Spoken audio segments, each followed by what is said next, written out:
Halo guys, jadi kami dari kelompok Hawking. Di sini kami akan mempresentasikan RBL mengenai konservasi energi mekanik pada lintasan lurus maupun bidang bergelombang. Di sini saya Anders Adet Maredek, saya NIM 165230019. Nama saya Muhammad Zidni Alkindi dengan NIM 196235159. Saya Kilasha Mulani dengan NIM 165230085. Saya Muammar Kadafi dengan NIM 165230029.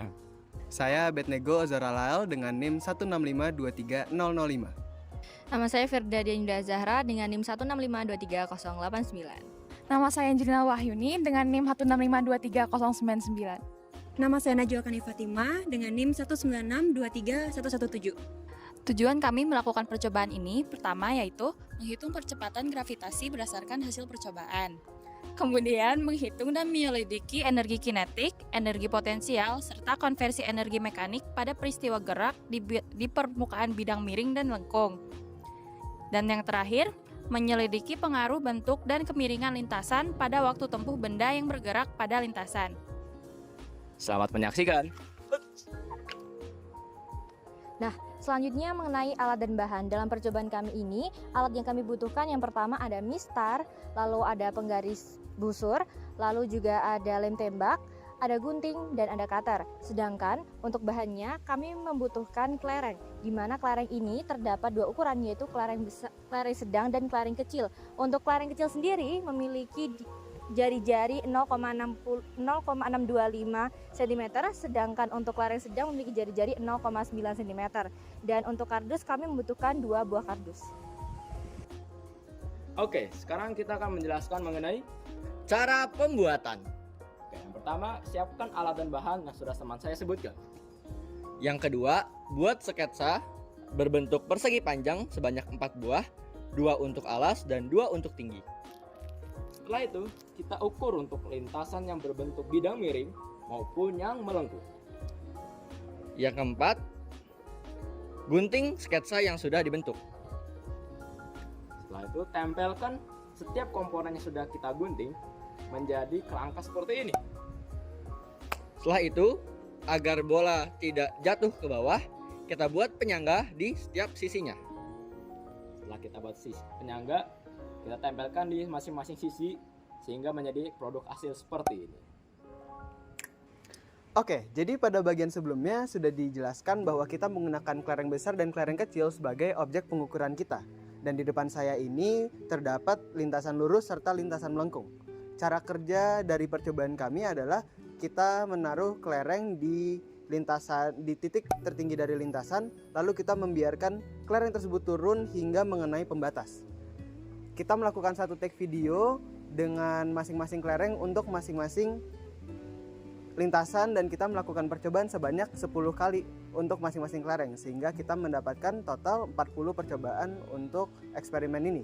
Lalu dari eksperimen ini dan dari video yang kita dapat, kita mendapatkan hasil waktu tempuh untuk lintasan lurus, kelereng besar dan kelereng kecil seperti yang ada di kanan saya dan ada di kiri saya. Lalu untuk yang waktu yang ditempuh untuk kelereng besar dan kelereng kecil untuk lintasan melengkung juga terdapat di kanan saya dan di kiri saya. Pada kesempatan ini, kita akan menghitung bagaimana cara mendapatkan gravitasi dengan menggunakan konsep konservasi energi. Oke, pertama-tama kita menggunakan turunan dari konservasi energi, di mana EP sama dengan EK. Nanti kita akan mendapatkan satu persamaan, yakni 0,7 V kuadrat akan setara dengan G dikali H. Ketika kita melihat rumus tersebut, ternyata kita membentuk sebuah bentuk persamaan regresi.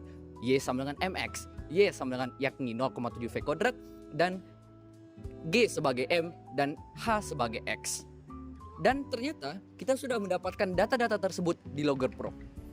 Dan ketika Anda membuat grafik, akan tercipta sebuah satu gradien positif, yakni nilai G itu sendiri. Jadi kurang lebih seperti itu cara kami mendapatkan nilai gravitasi.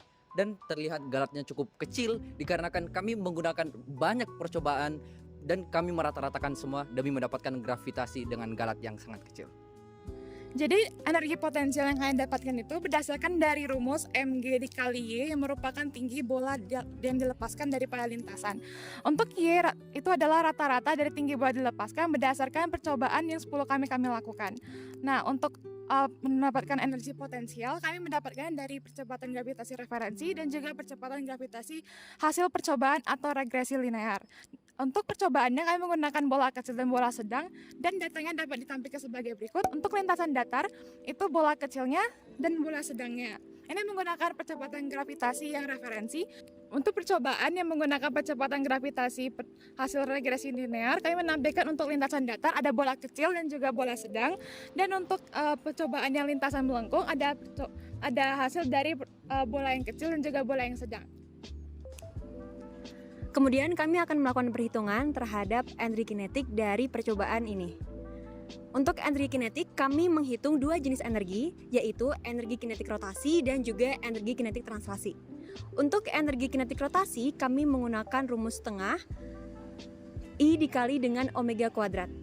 Untuk percobaan ini, kami menggunakan kelereng, sehingga kami menganggap benda berbentuk bola pejal, sehingga menggunakan rumus I sama dengan 2/5 mr kuadrat. Sedangkan untuk omega, kami menggunakan rumus omega sama dengan V maksimum dibagi dengan jari-jari bola.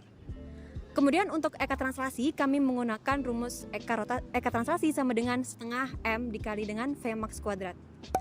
Untuk perhitungan eka, kami menggunakan V maksimum rata-rata dari setiap hasil percobaan untuk masing-masing lintasan dan juga untuk masing-masing variasi objek.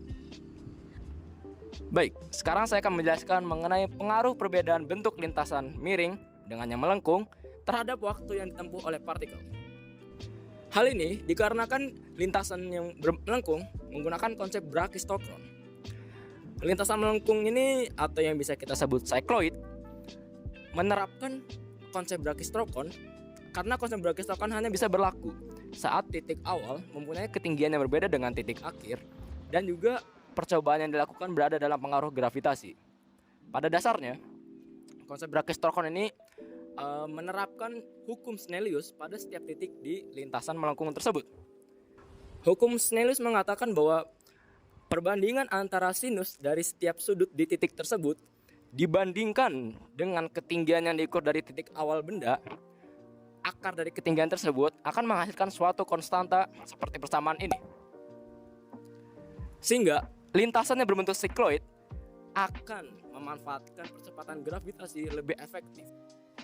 Sekian pemaparan kami mengenai percobaan ini. Bila ada kesalahan, maafkan kami dan sampai jumpa.